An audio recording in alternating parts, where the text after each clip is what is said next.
ask consent that further proceedings on the quorum call be dispensed with. Without objection.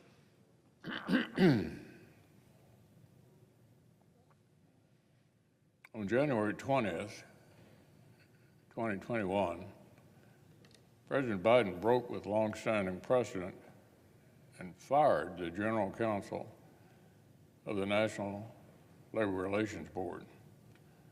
I guess if you campaign on establishing the most pro-union administration in American history, then replacing duly appointed officials with big labor acolytes is certainly a day one priority.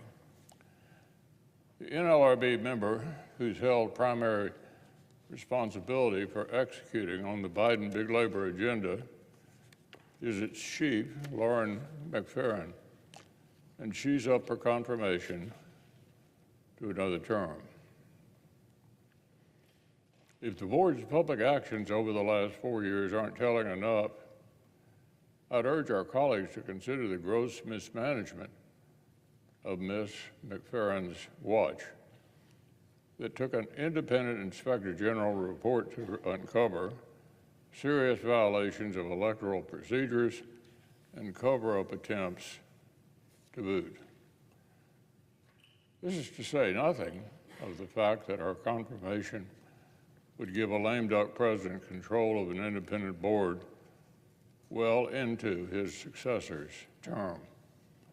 In this case, there are any number of reasons not to reward bad behavior. And whichever our colleagues choose, I hope they'll join me in opposing the McFerran nomination tomorrow. On another matter regarding the federal judiciary, its membership, its independence, and its ethics, I've often found myself increasingly stark odds with many of my Democratic colleagues.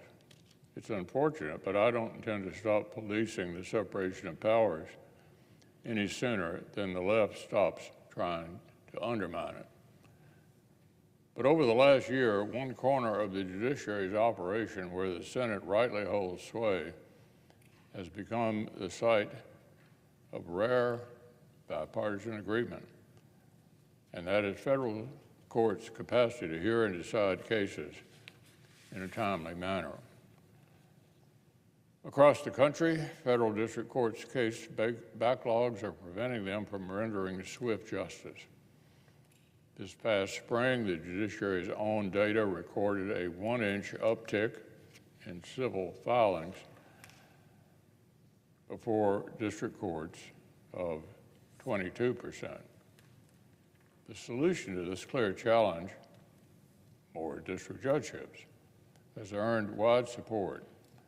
In April, the senior senator from Indiana introduced legislation that would steadily apportion larger benches to districts across the country over the next decade.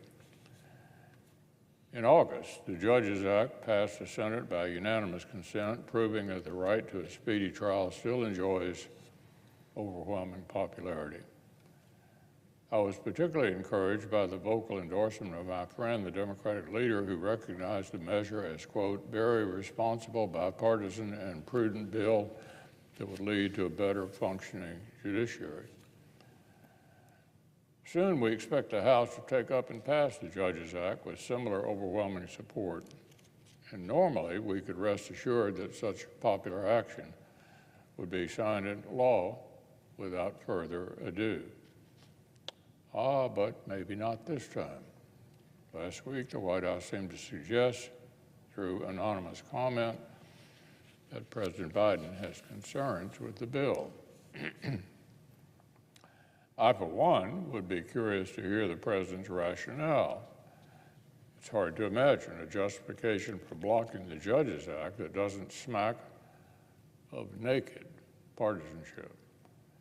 It's almost inconceivable that a lame duck president would consider vetoing such an obviously prudential step for any reason other than selfish spite. Litigants across America deserve their day in court.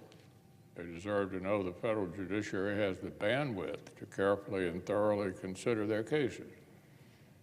President, the former chairman of the Senate Judiciary Committee, is well equipped to appreciate this fact, and I hope he acts accordingly.